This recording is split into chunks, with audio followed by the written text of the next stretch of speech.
Bapak, Ibu, Saudara-saudari, salam jumpa kembali di Bincang-Bincang Ringan Soal Iman Katolik.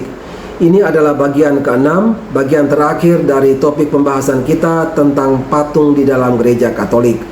Kali ini kita akan menjawab pertanyaan yang belum kita jawab pada bagian kelima di video sebelumnya. Pertanyaannya demikian, Pak, jika patung dan salib itu hanya menjadi sarana atau alat bantu dalam doa dan ibadat, kenapa orang Katolik harus selalu menggunakan patung dan salib di dalam setiap doa dan ibadatnya?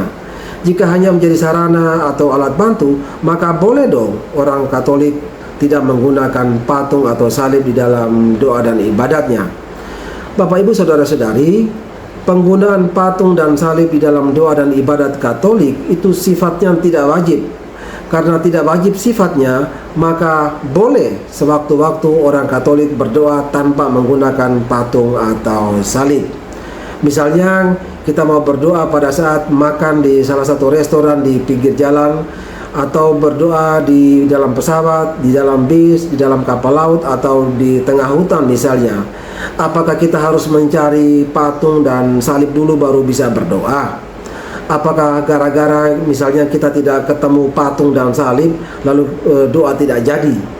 Jadi Bapak Ibu, pada intinya kita orang Katolik boleh berdoa tanpa menggunakan patung atau salib.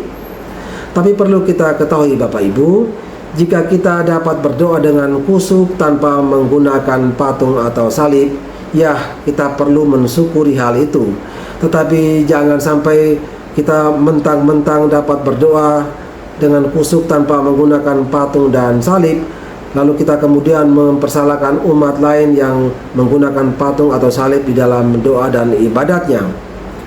Benda-benda rohani seperti itu Bapak Ibu nyatanya membuat banyak orang merasa terbantu di dalam menghayati imannya. Benda-benda rohani seperti patung dan salib itu nyatanya membuat banyak orang merasa terbantu di dalam menghayati kedekatannya dengan Tuhan di dalam doa dan ibadat. Tapi Pak, kalau patung dan salib itu sangat-sangat dibutuhkan oleh orang Katolik di dalam doa dan ibadat, di dalam menciptakan kekhusyukan doa dan ibadatnya, berarti orang Katolik itu kok sangat-sangat tergantung pada situasi ya Pak. Berarti orang Katolik itu sebagiannya kurang dewasa dalam iman ya. Bapak, Ibu, Saudara-saudari, memang sangatlah baik jika situasi apapun tidak menjadi penghalang kita di dalam berdoa dan beribadat.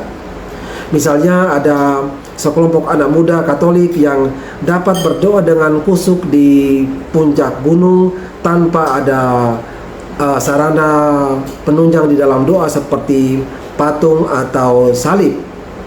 Oh ya Bapak Ibu, ngomong-ngomong, Allah sendiri nyatanya telah memilih sarana lahiriah di dalam melaksanakan karya penyelamatannya di dunia, yakni mengutus putranya menjadi manusia.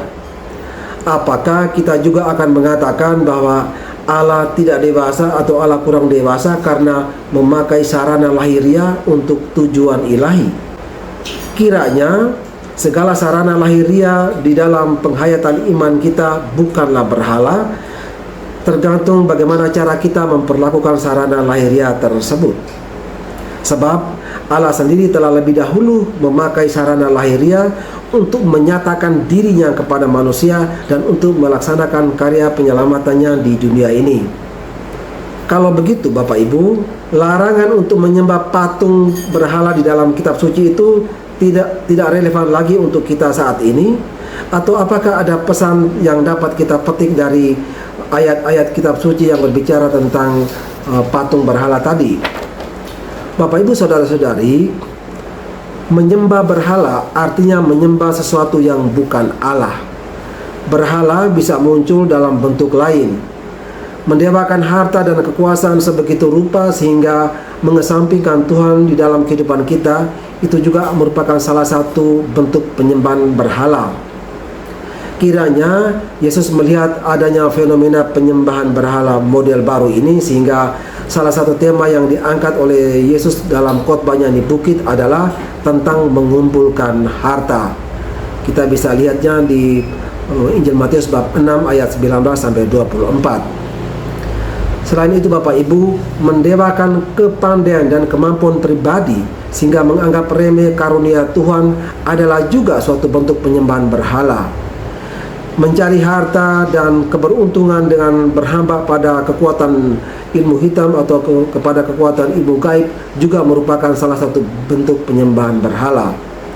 Jadi Bapak Ibu saudara-saudari, jika kita pernah melakukan semuanya itu, maka sabda Tuhan tentang patung berhala dalam kitab suci itu menegur kita dan mengajak kita untuk bertobat.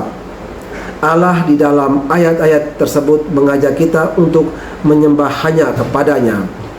Pesan lain yang dapat kita ambil dari ayat-ayat yang berbicara tentang larangan menyembah patung berhala adalah bahwa patung dan salib di dalam Katolik itu hanyalah sarana atau alat bantu di dalam kita menghayati iman kita akan Allah Tritunggal.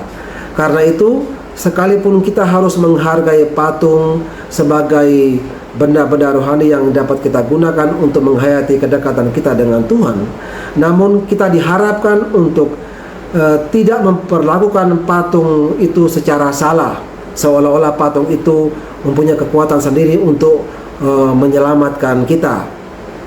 Kitab Hukum Kanonik nomor 1188 telah mengingatkan kita akan hal ini. Jadi Bapak Ibu, ayat-ayat larangan menyembah patung berhala dalam kitab suci tetaplah relevan dengan keadaan kita saat ini. Sebab ayat-ayat tersebut adalah sabda Allah yang hidup, yang pesannya tetap relevan menggema sepanjang zaman. Demikian Bapak Ibu yang dapat saya sampaikan, dan dengan demikian maka selesailah pembahasan kita tentang patung di dalam gereja Katolik. Semoga pembahasan ini dapat bermanfaat. Terima kasih, Tuhan Yesus memberkati.